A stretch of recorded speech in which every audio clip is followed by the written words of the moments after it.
My name's Maria.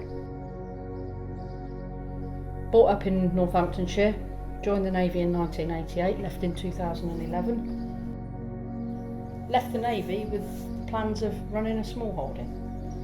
Out of the frying pan into the fire, so to speak. Rented a piece of land, set up some pens for some pigs, put some electric fence up, bought some sheep, and Bob's your uncle. The reason for the small holding though, I look around at intensive farming, the way animals are kept and their welfare. I don't like it.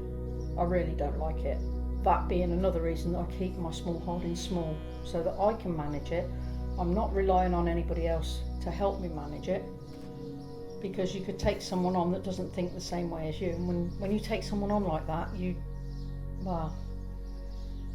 undone all the work that you've done keeping the animals the right way.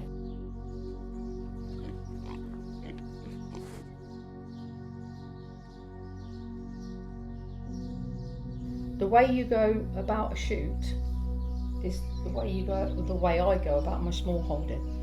There's no rush for anything to be done. Tomorrow's another day. Come on then, big. Come on and say hello, you miserable sod. It started off very much as a hobby. I wanted to have a dog and I wanted to work it on a shoot.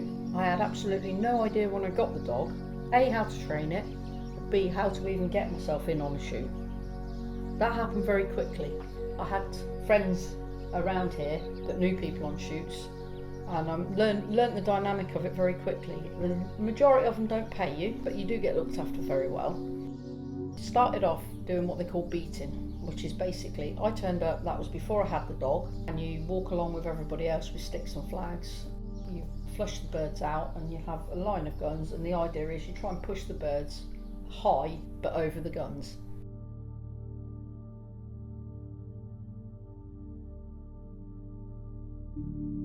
Now you have two different types of dog for that. You have beating dogs, so they will just push them up and they work in fairly close to you. They'll push the birds up the hill, but they stay in close. And then you have picking up dogs. When you go to some of the bigger shoots, the guys on peg that are actually shooting will have their own dogs. So any bird that's shot and it's completely dead on the ground around them, you leave it alone. You let them use their own dogs to pick them up. That's the etiquette of the shooting world. What you're there for is the ones that they don't kill properly, or they shoot it right above them, but it carries on maybe just with a little bit of adrenaline or momentum. It'll carry on and it might land in a wood or in a hedge or so on and so forth. At the end of the drive, you then put your dogs into that. My first one would hunt all day. Her recall wasn't great. Partly because I didn't know what I was doing when I was training her. I wanted her to do everything all at once. I rushed it, I made mistakes. She didn't know what I was trying to get her to do because I made mistakes with the training, but that was the beauty of learning from it.